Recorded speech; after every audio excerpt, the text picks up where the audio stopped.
Bismillahirrahmanirrahim. Assalamualaikum warahmatullahi wabarakatuh. Video tutorial kali ini adalah tentang penyelesaian soal penjualan dan penerimaan piutang kasus perusahaan dagang dengan menggunakan aplikasi komputer Mayobi versi 18 edi. Oke, di sini kita buka terlebih dahulu aplikasi Mayobnya. Setelah itu kita klik open. Lalu kita pilih file PT Karunia Jaya Elektro. Dan sekarang kita sudah masuk ke dalam tampilan Mayob untuk PT Karunia Jaya Elektro.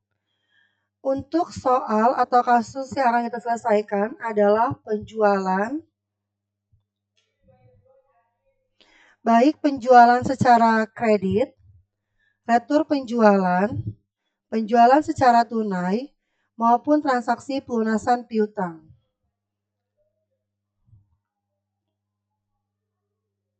Kita akan mulai untuk soal yang pertama, yaitu bagaimana kita menginput transaksi penjualan secara kredit.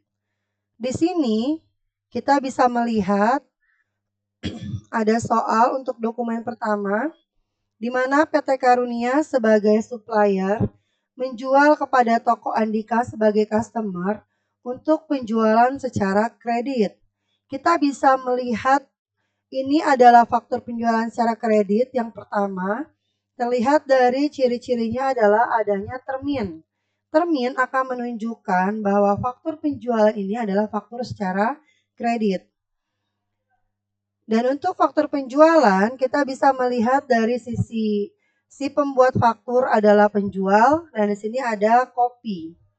Oke, bagaimana cara atau langkah dalam menyelesaikan untuk soal atau dokumen pertama ini? Pertama, kita gunakan modul sales. Modul sales adalah modul yang digunakan untuk melakukan atau menginput transaksi penjualan barang dagang baik tunai, kredit, retur penjualan, serta untuk pembayaran atau penerimaan atau pelunasan atas piutang dagang. Di sini, langkah pertamanya adalah kita klik sales, lalu kita klik enter sales. Mungkin tampilan awal yang akan tampil di Mayob saudara adalah seperti ini. Ya, ini adalah tampilan awalnya. Kita akan merubah layout ini ya dengan cara klik layout lalu pilih item. Lalu oke. Oke, pastikan di sini status dari dokumen ini adalah invoice ya, faktur. Tapi ketika nanti ada soal yang statusnya adalah quote, kita harus pilih quote. Ada yang order, kita harus pilih order. Nah, karena di sini dokumennya adalah faktur, maka kita pilih invoice. Sekedar informasi, untuk quote dan order itu hanya permintaan atas barang, belum terjadi transaksi, sehingga kalaupun kita membuatnya itu tidak akan menambah atau mengurangi jumlah barang kita karena belum ada pencatatan di dalamnya. Oke, kembali pada dokumen pertama. Setelah kita pilih invoice, di sini kita harus memilih customer-nya. Ya, kita klik customer. Di sini kita lihat di faktur customer-nya adalah toko Andika. Kita pilih toko Andika. Yang perlu kita perhatikan adalah termin. Di sini terminnya adalah 1/10N/30. Lalu di sini ada invoice dengan number FPJ 12.1. Tanggal transaksinya adalah 2 Desember 2020. Yang harus kita perhatikan juga di sini ada teks inklusif. Ini bisa kita checklist atau tidak sesuai dari kebijakan yang ada dalam soal. Dalam dokumen satu ini terlihat bahwa harganya belum termasuk pajak, sehingga teks inklusifnya tidak perlu kita checklist. Setelah itu kita masukkan kuantiti yang akan kita jual, yaitu 20 untuk SGV atau VEM. Ya, di sini sudah otomatis ada nilainya kalau misalnya kita sudah mengatur nilai pada saat kita membuat Samsung Galaxy Fam. Ya, di sini kita isi selling details atau best selling price dengan harga jualnya, maka dia akan otomatis terisi. Tapi ketika kita lupa untuk mengisinya, maka kita bisa mengisi secara manual. Ya, lalu untuk SGV-nya yaitu 15. Oke. Di sini kita lihat untuk totalnya adalah 59 juta. Lalu untuk teksnya ada 5.900.000. Ternyata di sini ada freight atau beban angkut sebesar 500.000. Pastikan posisi ini adalah teksnya NT. Berbeda dengan pada saat melakukan quantity itu adalah PPN, maka untuk freight adalah NT.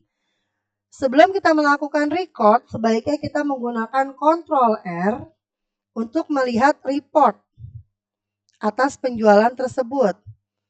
Setelah kita yakin jurnalnya sudah benar, maka kita akan bisa merecordnya. Kita klik record. Untuk dokumen pertama sudah selesai. Untuk memastikan bahwa transaksi pertama kita ini sudah masuk ke dalam modul sales atau masuk dalam sistem, kita bisa gunakan sales register. Fungsi sales register di sini adalah untuk melihat transaksi penjualan, baik yang berstatus quote, order, open invoice atau transaksi yang sedang berjalan, yang masih ada, lalu return and credit ketika ada retur atau pengembalian, lalu close ketika sudah terjadi pembayaran atau transaksi tersebut sudah dinyatakan selesai. Oke, permulaan kita ganti dulu tanggalnya. Biasakan kita ganti dengan awal periode sampai akhir periode. Berarti 1 Januari 2020 sampai dengan 31 Desember 2020. Di sini kita tidak ada quote, order, lalu adanya di open invoice. Pastikan tadi tanggal 2 terjadi penjualan untuk toko Andika sebesar 65.400. Kalau sudah yakin ada, kita bisa lanjut ke transaksi berikutnya. Untuk transaksi berikutnya, di sini ada retur penjualan. Retur penjualan ini artinya adalah pengembalian barang dagang dari toko Andika kepada PT Karunia. Di sini ada pengembalian sebanyak 2 untuk Samsung Galaxy Fam dan 2 untuk Samsung Galaxy V atas penjualan tanggal 2 Desember. Untuk retur penjualan, kita masih menggunakan modul sales. Tapi, untuk retur penjualan, kita melakukan tahapannya 2 langkah. Oke, langkah yang pertama, kita klik sales, lalu enter sales. Sama seperti penjualan, kita pilih customer-nya, toko Andika. Lalu di sini terms-nya otomatis. Invoice kita isi dengan RNP 312, tanggalnya 6 Desember 2020. Karena ini adalah retur, maka jumlah barang itu adalah berkurang bagi si pembeli. Ya, maka di sini minus 2 untuk Galaxy Fam. Harganya 1.600.000, totalnya 3.200.000. Lalu di sini minus 2 untuk SGF. Total yang harus dikembalikan adalah 7.480.000. Kita Ctrl R. Ternyata untuk jurnalnya di sini tidak ada sales return. Adanya adalah sales of merchandise. Sehingga kita harus menggantinya terlebih dahulu. Kita ganti dengan cara klik tanda panah yang ada di SGF ini. Lalu di I sell this item, income account for tracking sales, ini kita ganti menjadi sales return.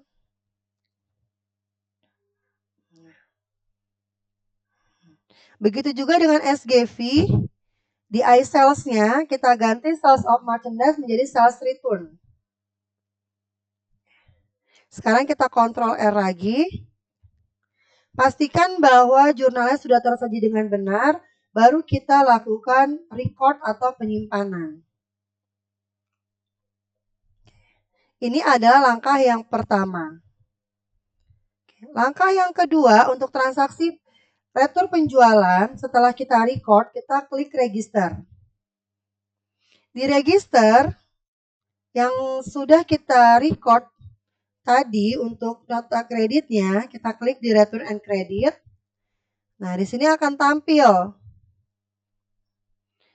Oke. Setelah tampil, kita masuk ke tahap yang kedua, yaitu kita klik apply to sell. Mengapa apply to sell? Karena transaksi retur ini adalah berasal dari penjualan secara kredit. Ketika terjadi penjualan tunai dan ada retur penjualan, maka kita gunakannya adalah pay refund. Oke, sekarang kita klik apply to sell. Langkah keduanya tadi klik register, klik return dan kredit, lalu klik tanggal transaksinya, lalu klik apply to sell. Di sini kita pastikan ID-nya kita ganti menjadi RMP 312. Lalu tanggal transaksinya kita ganti 6 Desember 2020. Kita bisa gunakan tab buat ke bawahnya. Di sini ada 2 transaksi untuk toko Andika tanggal 20 dan tanggal 2. Perhatikan di sini jangan sampai kita salah mengembalikan atau mengurangi dari nilai akun receivable-nya. Di sini tanggal pengembaliannya adalah untuk penjualan tanggal 2. Karena tidak ada diskon untuk retur, maka ini dikosongkan. Kita hapus menggunakan backspace. Nah, sehingga jumlahnya berubah. Lalu kita tap, maka dia akan otomatis amount applied-nya sesuai dengan credit amount. Kita gunakan tab ke bawah, maka out of balance-nya akan 0. Oke, sekali lagi sebelum kita record, biasakan gunakan Ctrl R. Nah, di sini berarti sudah terjadi pengurangan untuk account receivable atas penjualan barang tanggal 2 atas nama toko Andika sebesar 7.480.000. Kita lakukan record. Tentunya hal ini sangat mudah ketika kita lakukan berulang-ulang. Perlunya latihan dalam melakukan menginput transaksi baik penjualan secara kredit maupun retur penjualan. Lanjut ke transaksi yang ketiga adalah bagaimana kita melakukan atau menginput transaksi penjualan tunai.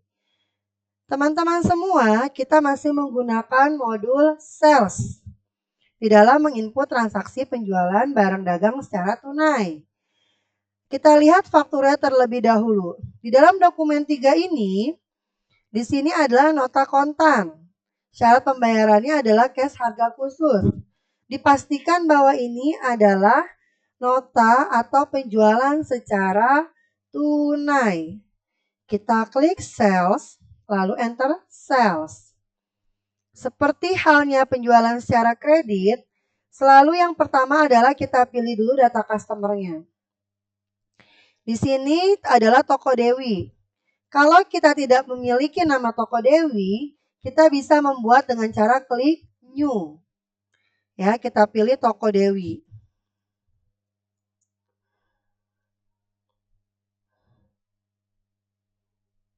Ya, dengan ID-nya 00C004. Sorry, sudah ready berarti. C010. Oke. Customer kita pilih toko Dewi. Use. Karena di sini adalah penjualan secara tunai, maka terms-nya harus kita rubah ya menjadi COD, cash on delivery. Ya.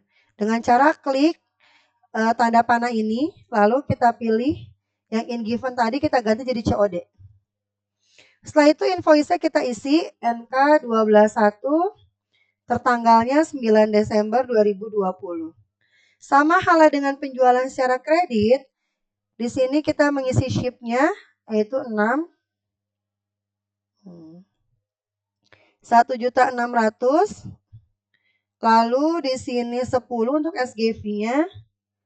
Seharga 1.800.000. Karena ini adalah tunai, maka paid today-nya harus diisi. Tapi sebelumnya kita pastikan terlebih dahulu. Untuk subtotal 27.600.000. Untuk teksnya 2.760.000. Ternyata ada freight di sini.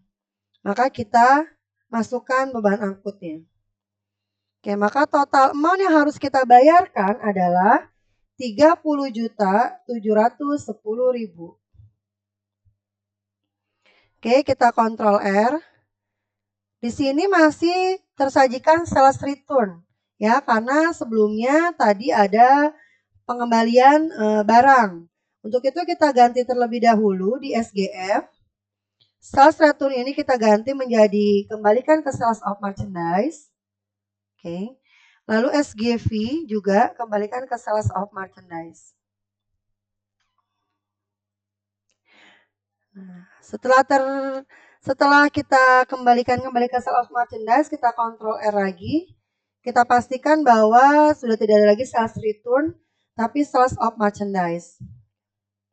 Oke teman-teman, pay today ini selain untuk mengisi jumlah cash yang akan kita bayarkan atau kita terima, ini juga bisa dijadikan sebagai mengisi transaksi ketika ada dua model pembayaran. Contoh, ketika ada penjualan sebesar 15 juta, dibayar tunai 5 juta, sisanya kredit. Maka pay today ini bisa kita isi dengan angka 5 juta. Pay today artinya berapakah jumlah yang kita bayarkan pada hari ini. Jadi selain untuk penjualan tunai sekali bayar, bisa juga digunakan untuk transaksi penjualan dengan dua model pembayaran. Oke teman-teman, ketika kita sudah yakin ini semua benar, pay today sudah diisi, maka kita lakukan record.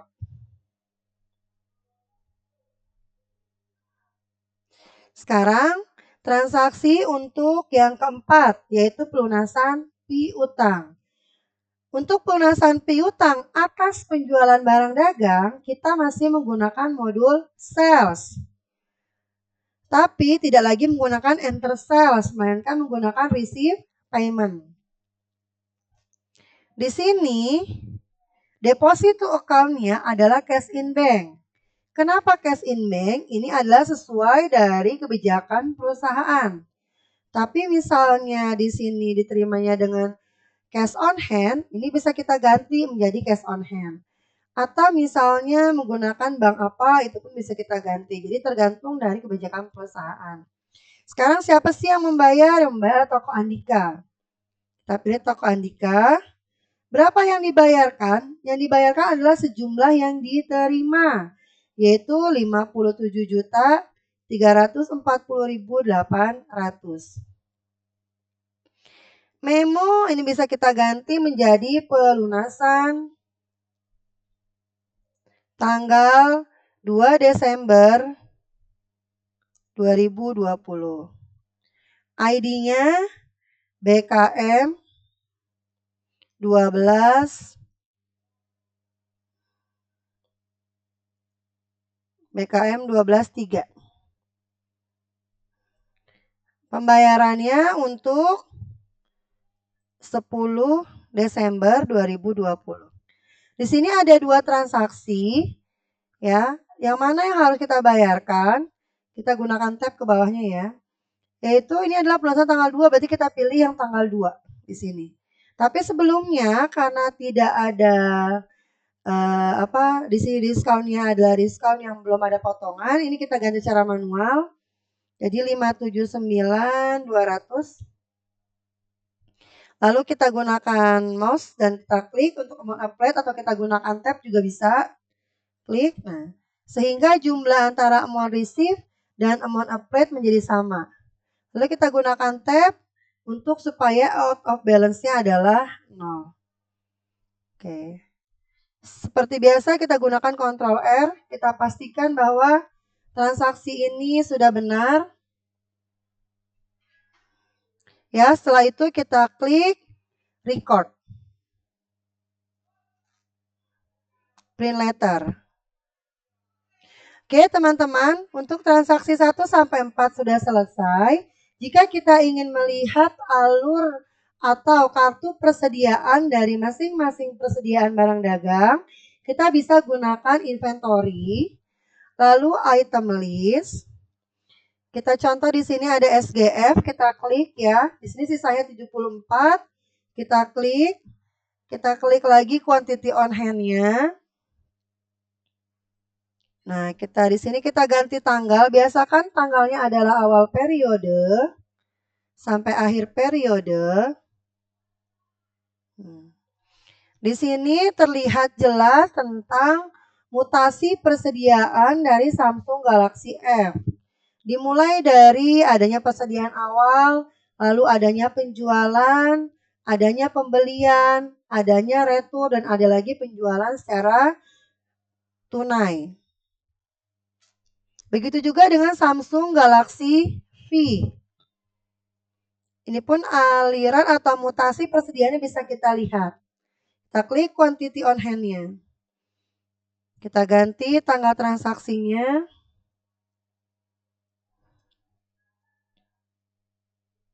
Oke. Di sini ada persediaan awal 70, lalu ada sales 15, ada purchase 10, ada salesnya lagi 2 untuk retur, barang masuk kembali, lalu ada sales lagi sebesar 10.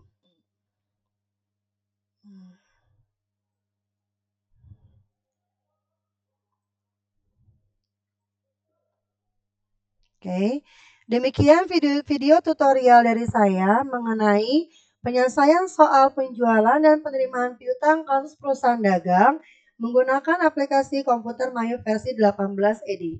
Terima kasih, kurang lebihnya mohon maaf. Wassalamualaikum warahmatullahi wabarakatuh.